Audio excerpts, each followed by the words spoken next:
Back in August 1973, the world was introduced by the global international sensation that is Bruce Lee. Adan and I are here to review the 50th anniversary of Enter the Dragon. Lords, don't hit back.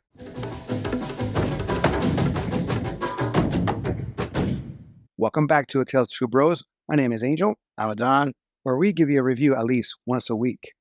Spoiler alert, Enter the Dragon debuted August 19th, 1973.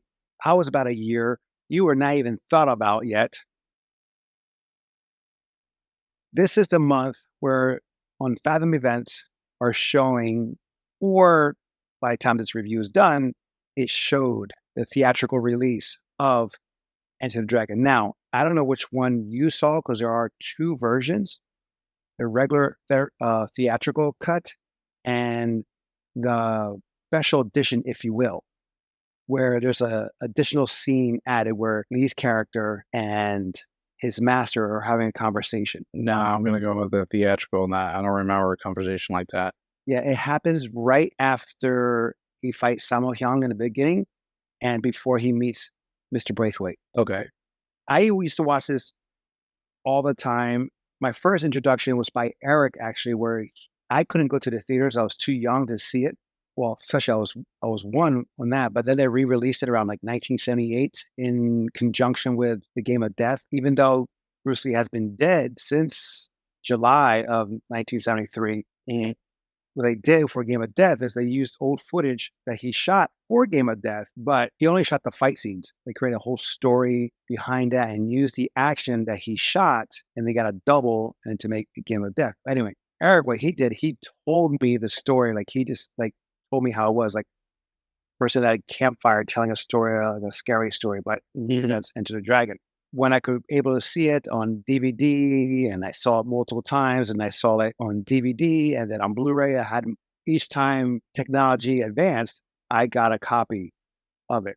I don't have the Blu-ray version. I just have, or do I have the Blu-ray version? I may have the Bluray version. I don't have. I'm sure you have the Blu-ray version, but do you not? So I don't have the 4K. Is there a 4K? Now there is. It's coming out with one. Okay. So it's like a pre-order in it, yeah. Because I'm quite sure at one point in time you had the VHS. Yep. Then you had I know for a fact you had the DVD. I am quite certain you had the Blu-ray in general. And then like in the digital version of the Blu-ray. So you at least had 1080p. After watching in the theater, I just bought it on digital. Oh, okay. Because it has all these special features that didn't have on the original. Or the other copies that I have. So, you know, the making of it, his one black and white interview that he had, and other features too. Yeah. So I got that off. It's on sale now for those listening, and maybe it's still on sale when you guys hear this, watch this on Apple Plus, and also on Amazon, where you can buy it for $5, and you get all those features. How many times have you seen it? In life, I want to say, because I remember in my youth that like it would play on daytime TV. Like you could just scroll and like every now and then it will be playing, like on not on like on HBO too, but like they'll just trim it up. And I remember commercials in it, so I do remember seeing it because even though there was blood, it was like they just trim up the stuff that you can't really show. And the blood was pretty fake at the time. I want to say I'm in the double digits easily. Well, me too. The TV thing, I don't know, because it was rare. Well, for me growing up, it was hardly ever on. It was like, if it happened, it was like a rare occasion that they showed it because of the violence, because of some of the nudities that I guess they couldn't figure out how to edit that out. And, you know, now it's easier to edit out some of the nudity shots. It wasn't gratuitous nudity. It was just some, topless here and there, or a profile. Yeah. It wasn't really like that. Before we get into it in deeper, this is directed by Robert Klaus. This is in conjunction, production conjunction with Warner Brothers and Golden Harvest. It is written by Michael Allen and also Bruce Lee. But he gets the credit mainly because he actually was responsible for the name of the title. And this was after Return of the Dragon, right? This is after, but in the US, they call it Return of the Dragon because they didn't see The Way of the Dragon, which is later got renamed for Return of the Dragon, the one with Chuck Norris. Mhm. But Bruce Lee thought it should be like Enter the Dragon because it fit multiple ideas in the sense of him coming into the picture. It's a US market, but starring a Asian lead. So it was like more about him in that sense, Enter the Dragon.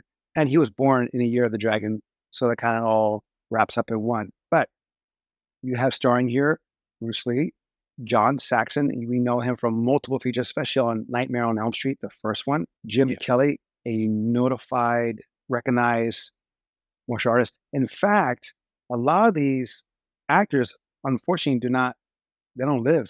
I mean, sorry, they're not alive anymore. A lot of them are dead. Bruce Lee passed away. John Saxon passed away. Jim Kelly passed away. You also have here Annie Capri. She was the young love interest of John Saxon in the movie. Mhm. Kinshay, excuse me, he passed away as well. He was Han, Mhm. right? Bob Wall, he was O'Hara. He passed away relatively recently. Angela Mao or Angela Mao Ying in the show, in the movie, Mhm. she's still alive. And also Bolo Young is still alive. And his name is not really Bolo, but he became Bolo or known as Bolo because of this movie. So that became his acting name. And Bruce Lee was also the fight choreographer Yeah. for this. So you can see some similarities. Actually, there is some similarities with the fight with Bolo and Roper. Like some of the kicking that Bolo does, Bruce Lee does it later on with Han. They're fighting outside. Bruce Lee does a double Yeah, kick. before they go into the room of mirrors. Well, no. But before that, there's they're fighting outside, and Bruce Lee does a jump double kick. Bolo does the same thing Mhm. when he's fighting Roper, and I was like, I see the relation. And that's what's good about seeing these movies. Again, this is over 50 years old. When we're younger or something like that, we don't pay attention to certain details like we do now. Like me watching it again, especially on the big screen, it hit me different. Mhm. And even though I enjoy the movie, I really appreciated the movie this time. Bruce Lee is awesome in this, acting wise.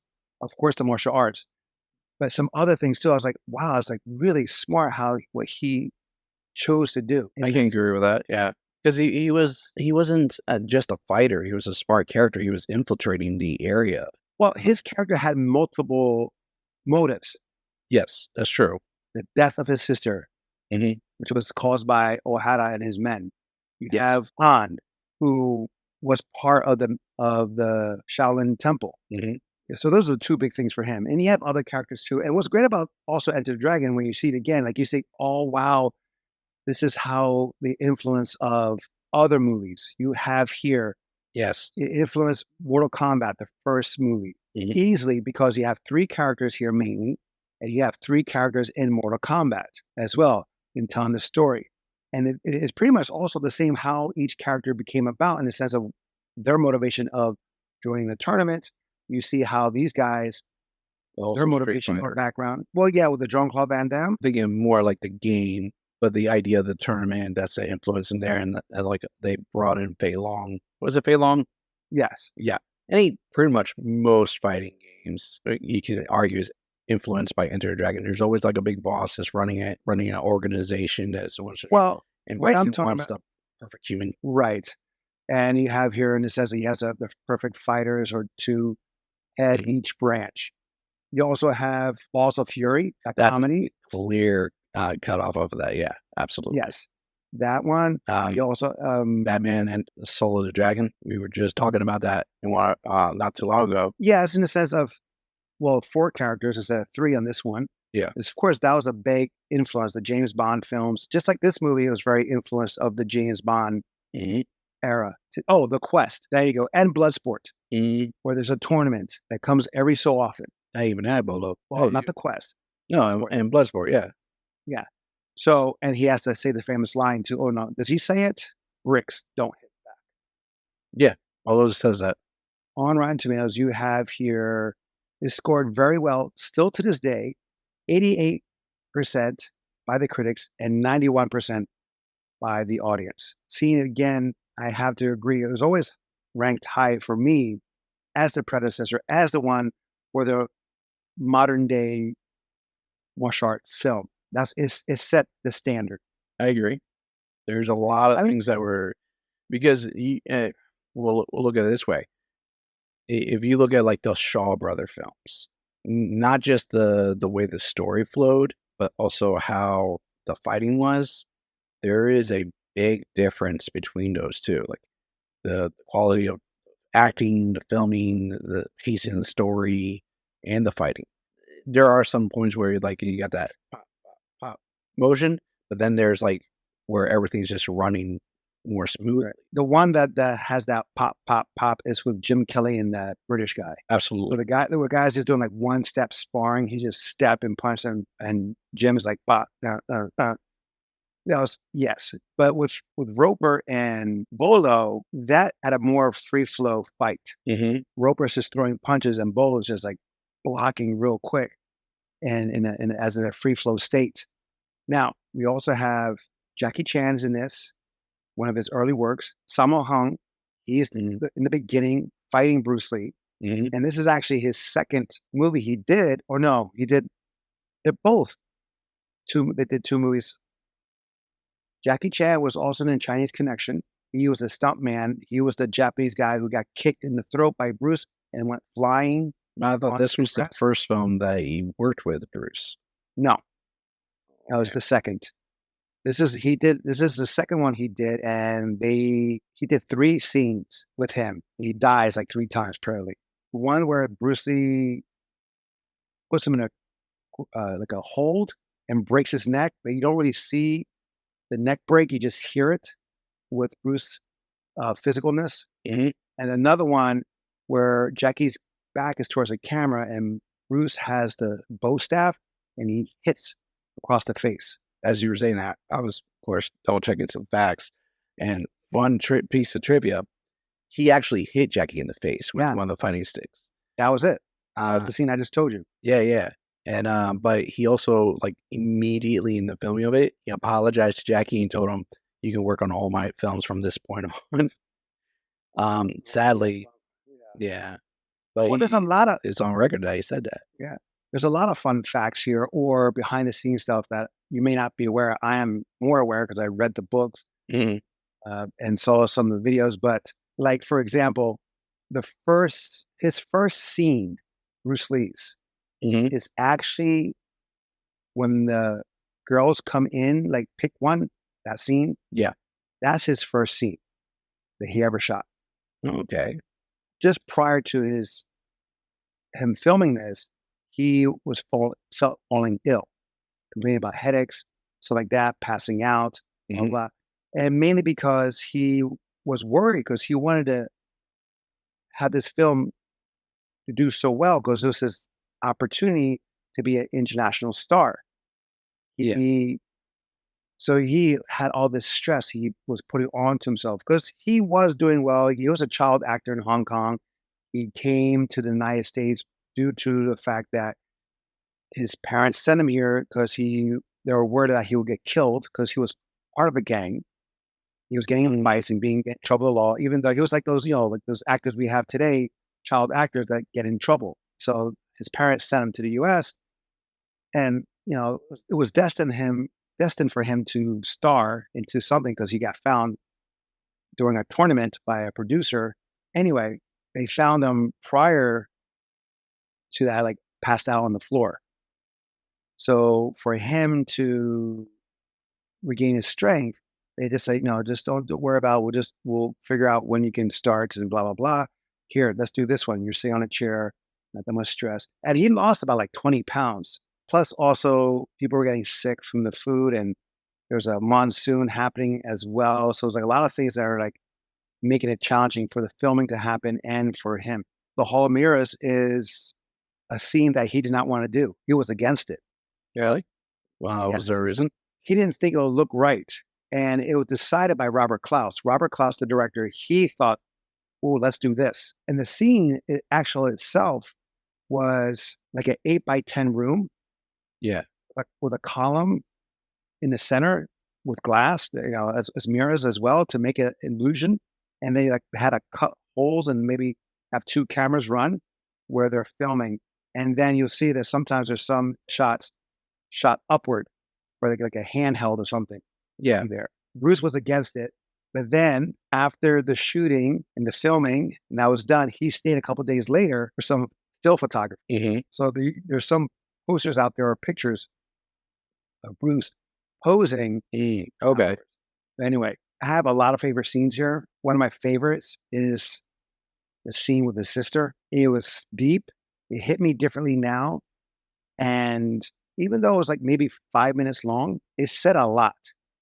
Mm-hmm. Where this girl can kick ass, she can fight, she does damage, and we see how Ohara gets a scar. Yeah. But she has principles. And instead of allowing herself to be raped, in a split decision, she decides to take her life. I remember that, yeah. And how, like, some people, even to this day, they see someone in trouble. Do they help? No. Well, today they'll be filming it instead of helping. Yeah. And they won't put it on like TikTok or YouTube or something like that. Right. Instead of calling 911. Mm-hmm. That you have here people shutting the door on her. My other favorite scene was not really a fight or anything like that. It was him being stealthy. When he's in that room with all the bird cages, Mm-hmm. it's at night, and he's trying to get to from point A to point B, and you see him that he's walking, he has his hand up, he has his fist up, just in case he has to throw. Yeah. To get to that one spot, then he stops and he hides. I was like, man, that's really good. Just that simpleness. What about you? What was your favorite moment or scene? So for me, a lot of the scenes that I was enjoying were like those nostalgic scenes that were things that reminded me like our family in those cases. Like I always mess up this line where he's Jim Kelly's talking to Mr. Han. He's like, I think I'd like to leave your island, Mr. Han. And he goes to Mr. Han, man. Oh shit, Mr. Handman. Man, you straight out of a comic book. Comic book. Right. I said, Uppy. I said, no, if that happens, I won't even notice. Exactly. Oh, also, Uppy, too busy looking good. I was like, he had the best. Like, he was my favorite character. I of the fights, I was less about him for fights, but I was more about him for the lines.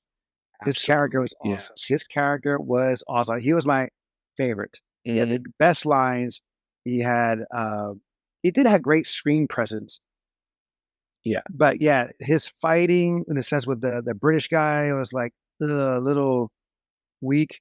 But he was a legit martial artist. He was badass. Yeah. But unfortunately, they didn't really allow him to flex his skill, if you will. All the real big iconic scenes that, of course, that you can reference in almost any other movie that they were used.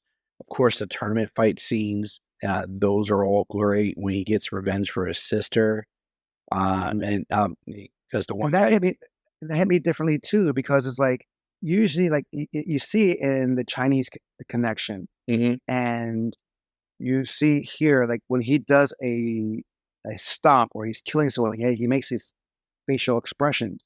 But when he does it here, and who he does it to, it makes a lot more sense. Yeah, you could see because at the whole time he's maintaining a very good composure in all actuality throughout the entire fight, even like to the point when the guy is fighting dirty, and then that last moment, that cry was more a cry of emotion over this instance, and it hits differently when you think about it that way. It's not like a lot of times when people act it out, it's like like it's just like intense, but it looked like he was about to cry from that. And also when he leaves to bow to Han, you see his face is like not like oh shit, but it was like he's trying to control his emotion. Exactly, he's reining it back in. Right. But do you know that he was supposed to actually kill Bob Wall? Not actually kill. No. That's wrong. That's wrong. He was going to kill Bob Wall. Well, as like in No, in real life. In real life. like they had a feud or some shit. Well, no. What it was is that okay, so the bottle scene, right? Yeah, yeah, yeah. Nowadays we have breakaway bottles. Yeah. They didn't have that. It was actual bottles that he broke. Mhm. That's why they were, like, And very stubby because nowadays with the breakaway bottles, they you get a good chunk left over, but, like, real bottles, like, they get more stubby. right. Well, this Closer to was the neck. you can see it. You can see it that it's thick, the Yeah. glass. So while Bob Wall is supposed to, it was choreographed, of course, that is, he's supposed to thrust towards Bruce, and Bruce is doing the inside outside kicks to defend. Mhm. There was a mistiming. He cuts Bruce in the hand, and they had to stop filming for a while because he had to get stitches. Okay. People were getting to his head that Bob Wall did it on purpose. Now, Grant, they have a relationship, Bruce and Bob. They've done a movie before, Way of the Dragon. Yeah. So they have a good relationship. And Bob Wall has done 3 films, Way of the Dragon, Enter, and Game of Death. But again, Bruce is not for that one. So by that point, it was like he was on film number 2. Right. And so he got in the head because like a lot of the extras that he was friends with, and the extras were also gang members. So the gangs actually knew who Bruce was because of his what he's Past. still what his past, right? And so and also since Bob is not Chinese, like Guilo, they said you have to get honor for what he has done. Then wind of that got to the director. Holy crap! I got to do something because he was heard that Bruce is going to kill him, and Bruce was going to do that with his sidekick, crush his rib, the kick that pushes Yeah, yeah, yeah. Bob Wall into the people into the chairs. Mhm. That he was going to use that, but if you notice, it's more of a push because Robert Klaus was able to convince Bruce not to kill him because they need him for another scene. Mhm. That goes, a lot of movies are not shot in order; they're shot in random order. So it's like we need him for another scene that we haven't shot yet. So please don't. And so Bruce figured out a way how he could save face. I think Robert also helped him in the sense like this is what you can do. You can say to him like to save face, and that was part of it. For the film to be successful, we need him for another scene. And it was a lie. As soon as everything was done, he got Bob Wall out of hell, out of Dodge. And then, of course, that still was a powerful kick because one of the supporting role players that caught Bob Wall broke his arm. It was more like, this is what I could have done. That's just one thing. And also, there's another time also where Bruce is being threatened by one of the extras and bothering him.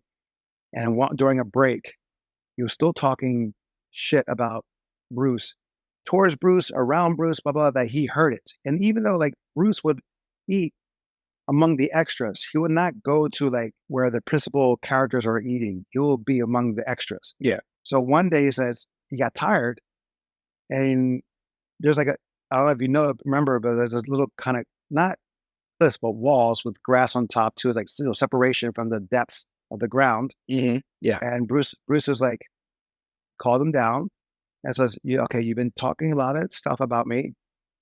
Let's see what you got. Mhm. 2 minutes later, the guy is up with a bloody nose. And again, I got Robert Klaus got wind of it, and as they're running to stop, is already done. There's so many great stories about this film of what happened, and also with John Saxon. John Saxon thought he was the star. I remember hearing that. Well, I think I said it earlier, but that's why on the credits is Bruce Lee and John Saxon together, not just Bruce Lee. It's a double billing. Yeah. There are some faux pas here. Mhm. I have to get that out of the way. Bruce Lee never did his flips. All those flips that are showed, the backflip from O'Hara, and in the beginning where Bruce supposedly does a double flip over the hands, Okay. that was done by the guy from Kung Fu Hustle, one of the old guys. There's like a dozen old guys in that movie. Okay, You gotta narrow that down. the couple, Oh, the landlords. The right? guy who's the landlord. Okay. Yes, he did the flips for him. Um. He's actually in the movie as well. And it says you see him clear as day when the girls throw the darts. Mhm. He's the one with the big ears Okay. because Bruce couldn't do it, and it pissed him off that he couldn't do the Arab acrobats. So he wanted to Can do look like everything. no, but he told John Saxon, "I'm gonna learn how to do that." I love that the would it be a dungeon or lair It was a cave. where It was, okay, yeah, but if you noticed it, everything is done in the same spots. for the most part, yeah. I mean, he just runs around in a circle. Mhm. I mean, they're as big as the island was, they pretty much for the filming of the sets, you could tell they just utilized the space and it was very condensed. Right. Unless it was like outside, it was extreme. Even outside, they used the people to focus every like because it was like an army of even though they're all learning kung fu. I'm like, bro, that's karate. Uh, True. And a lot of them don't know how to throw punches. They don't mhm, know how to, and the belts are tied all wrong, all this stuff. yeah, Yeah. but Uh, the people were like walls, just right. bringing everything in. They're all huddled together. So yes, it is very tight scenes and environment, which, like you said, you could tell they're pretty much just going in a circle for the most part. For me, when I was younger, it didn't dawn on me. Doesn't I just dawn said, on most wow, people. he just went to the elevator. Now he's back at the computer booth Hmm. and he's back at the where the opium is. And I was like, and he's going right back. And he's so it's kind of funny on that. And also where he's climbing down the rope, he goes onto a scaffold. And I'm like, he can breathe on the people underneath of him because the scaffold was what maybe there was two layers, Mm. and the first one was maybe 6 feet, and then another 6 feet, so it's 12 feet high of the two scaffolds combined from the floor. If that, yeah. I mean, granted, a lot of Asians were not tall, so not to be rude, but it's true. They're not 6 feet. They're usually like 5'8", where Chi was. He was 5'8". I mean, your average American nowadays is like 5'10", so like that's not that much of a difference, really. But still, But I just find it funny that he's sneaking in, and he's just like, and they all they have to do is like this, and they'll see him. oh, yeah, yeah. No, there was a lot of like you said, nitpicks, that were there in that area. And this movie was somewhat racist, Somewhat it is very much a testament of its time. true, and very stereotypical in the sense of the characters because like Williams just had a handbag and a suitcase. How did he put the posters up of Jimi Hendrix? Where did he had his headphones? His room was very stereotypical of a black guy back in the day. I was like, either they made it very racist in that way, or that Han is such an incredible host that he knew exactly how to put everyone in their put the stuff in everyone's room Could be argued make that to make them very comfortable. Han is a very thoughtful host. I guess so, and the music too. Mhm. The music When was it, good. yeah, the music was good. Oh, the music is by Lalo Schifrin, Mm. the same composer of Mission Impossible, as we mentioned before Yeah. on our Mission Impossible review. I just find it funny how they did that with him, or in the sense of like it was also very political, where you see Jim Kelly's past, where he's confronted by the cops. Yep. I do like the fact that him and Roper were friends. They got along. From They did get along. well, they were friends. They served together in Vietnam, Mhm. Oh, yeah, that's right. But and even at that, like just because you surfer together doesn't mean you're gonna automatically get along. But he did get along with Roper. yeah. Yeah, you could tell. And besides Williams, Roper has some great lines himself, Hmm. especially that line where they're talking during the feast. I think we're getting fat enough for the kill. For a man who was like a gambler, heavy gambler, he was paying attention, reading the room. It's What did he funny. say? It's funny that you mentioned that because I was just pulling up quotes from Roper or Williams just to Uh-huh. like because I was like remembering stuff, and then I was like, Roper, what's the matter? You on a diet? Williams, I'd like to eat Like, if I can find something I can't keep down.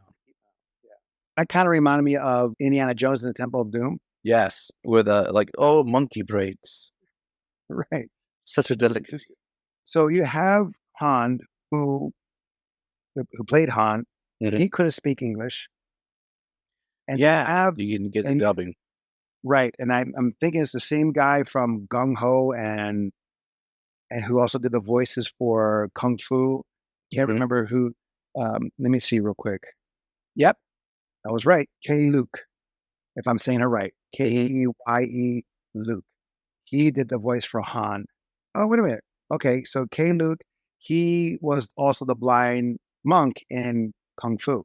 So I was incorrect in the sense of from Gung Ho, that movie with Michael Keaton. And again, he passed away as well. Yeah. So this is a movie. Yes, 50 years. Yeah, I know. Long time. But you have Angela Mao. She's still alive. Yeah, but, like, I guess it also testament to, like, how old were they when they made the film too? True. Because, like, Well, Angela unfortunately, Mao was pretty young when she yeah, did those films. and unfortunately, like Jim Kelly, he passed away due to cancer. Yeah. So again, Rotten Tomatoes, we have it here at 88 from the critics, 91 by the audience. I say I'm with the audience even more, 95, because this movie did set a precedent of other movies to come. Many movies do their best to honor it. John Wick 2, Mhm. they is a total homage to it in their scene with their mirrors. You cannot deny that. And It is a homage to it. Like, yes, what reason would you have a hall of mirrors unless you live in a fun house, other than to pay tribute to Enter the Dragon? Let's be honest. also, so that extra scene I was telling you about, it went back to that where it was kind of like, oh, and the monk, did you recognize the monk in the beginning? So that was the same monk that was Tanaka from the Tanaka clan from Bloodsport. Oh, So yeah, we had this conversation before. He also was in Game of Death. He was putting makeup on, and he was also in The Protector with Jackie Chan playing the villain. yeah. But again, he has a bigger role in the special edition. And what they talk about in that, and I guess that's where they give also Bruce Lee credit because Bruce Lee is actually talking about Jeet Kune Do and how when and more or less, he's telling like when you train so hard and so diligently, it comes second nature. There's no thought into it. It's just reaction. Yeah. His master gives him one final lesson, and that lesson he uses it when he's against Han in the mirrors. The person is all about images. So something to that effect. I'm sorry because I don't remember this. I don't watch the special edition that much Mhm. compared to the original. That you see Bruce do like a facial expression, like he's thinking, and then finally understanding his master's teaching. And then he starts to smash the mirrors. Now, I have to say that final fight scene with him and Han before the Hall of Mirrors, Han should have been dead from all those blows, especially that roundhouse to the neck. True. That head should have been like, it looked like it broke on mid kick. Mhm. Well, that was the one. I get it. He was supposed to be like a monk that turned. Now he's doing this whole opium situation. So you could argue, even though he's like older looking, he's that trained and Mhm. whatnot. But you're right. Those hits look like they would have taken him out easily. Some of them, like he got some in, but like Bruce was like when he got hit, it looked like you could feel it. Oh, I chuckled again, and some people chuckled too in the audience. Oh, by the way, oh, you didn't see it. I'm sorry. You saw on streaming. I went to the theater. The heel kick from the head position, he does the heel kick to him. Okay. Some of us chuckled in it, even though I've seen it before and I know it's coming. Even Kim found it funny. I meant to ask, like, how was your theater experience? Like, how many people showed? Not many, Uh, not many.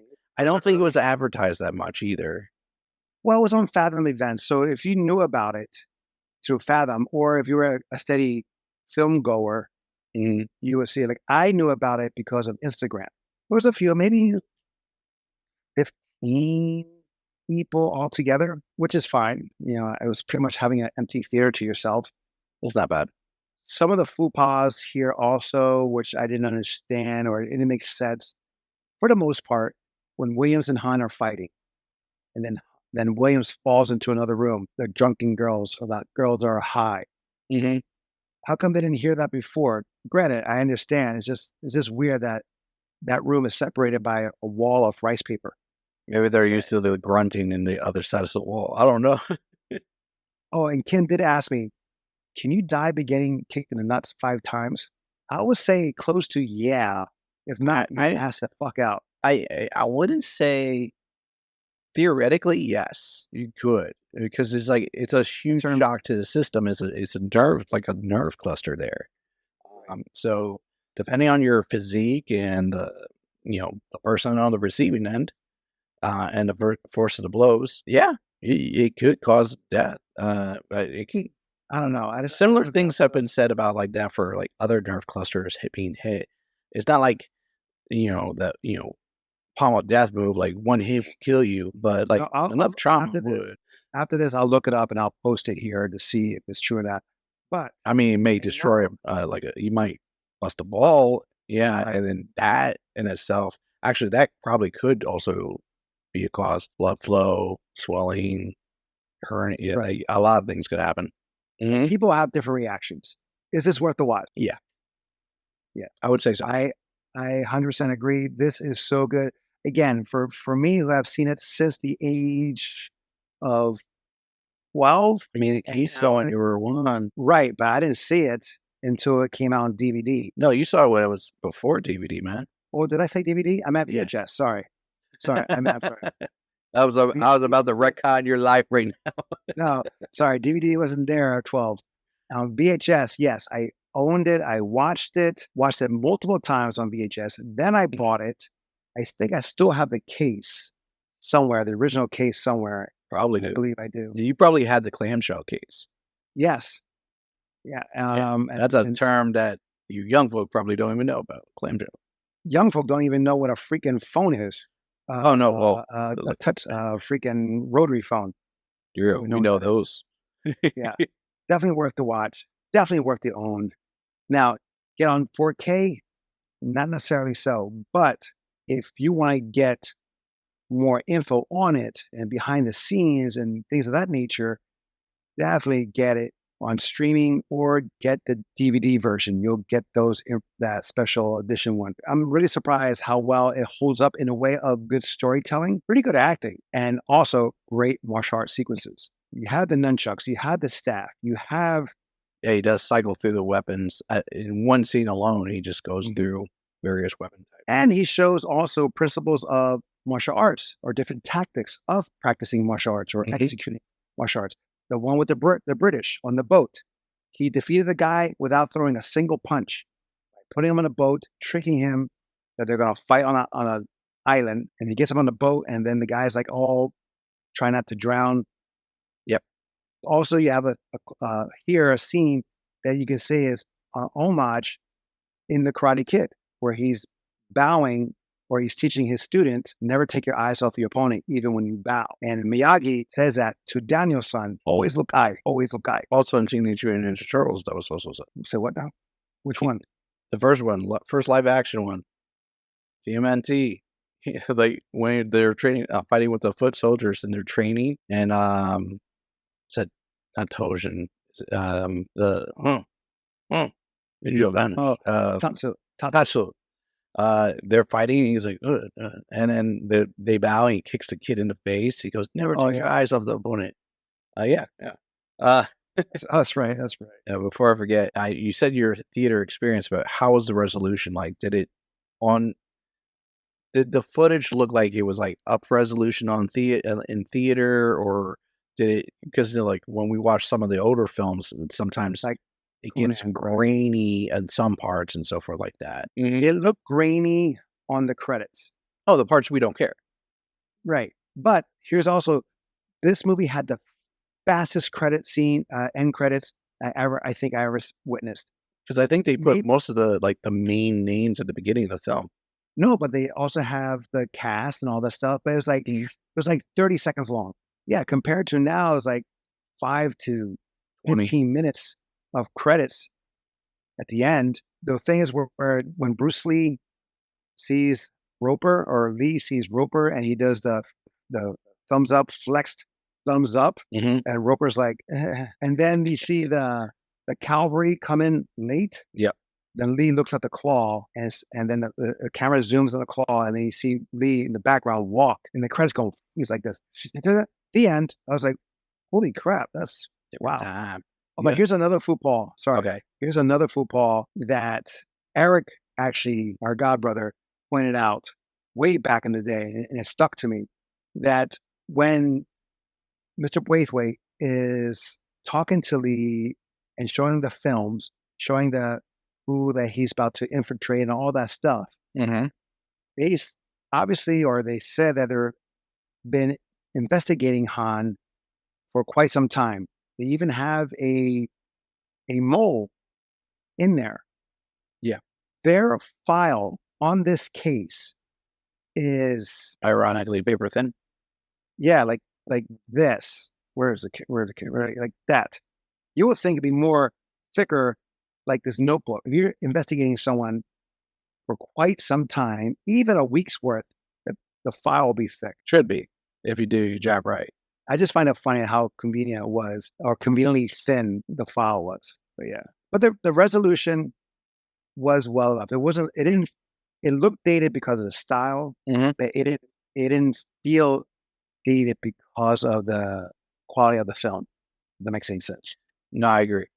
But like my experience was different because theaters and that, but like watching it in stream, kind of like how we were talking about with Conan. Even though we were streaming, it still felt pretty good in that sense.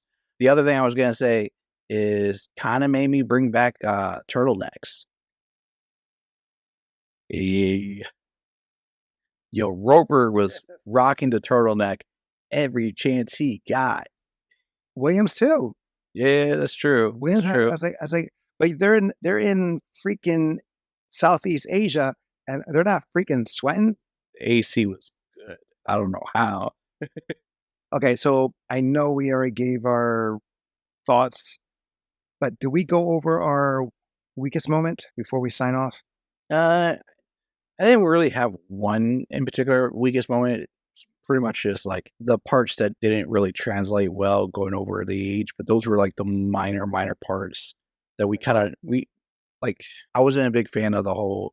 I get it, the whole Black Panther movement, police thing. There's like a minuscule portion for the story for me. Like I literally forget it every single time. If I feel like a backstory portion doesn't need to be done, it always never sits well with me. Oh, also the flashback scene with Roper golfing. Oh yeah. See, The three goons. The main one that was talking is Pat Johnson. He is a choreographer of the Karate Kid. I'll go figure. Yeah, so he's been, and also he was a choreographer for the first Mortal Kombat. Okay. And you see Pat Johnson also in the Big Brawl with Jackie Chan, and he was also one of the referees in the Karate Kid. Okay. So he's been in a lot of films, and he was also a Tong Sudo practitioner, which was my original style that I studied with Chuck Norris and Well, I didn't stay with Chuck Norris, but I'm saying that. Yeah. Hold on, I gotta take another shit. A few moments later. And one last thing I want to mention is that I love that we see what Mr. Braithwaite mentioned before, why Han despises guns. And you see later on while he's talking to Roper, and Roper asks him, "What is this?" It's his hand that we see as a skeleton form. Maybe like a gun accident happened, or he got shot, maybe like underneath right below the hand that shut off his hand. Something like that, which I thought was a nice little callback touch to what was said earlier in the film. Yeah. All right, guys, that is our throwback review of Enter the Dragon. Have you seen it? Let us know in the comments below what was your favorite moment. If you have a movie or show you would like us to review, please leave us a comment in the description below or email us at talesofthetwobros@gmail.com. Until next time, we'll be the next time. I'm Angel. I'm Adan. Love you, bro. Love you too.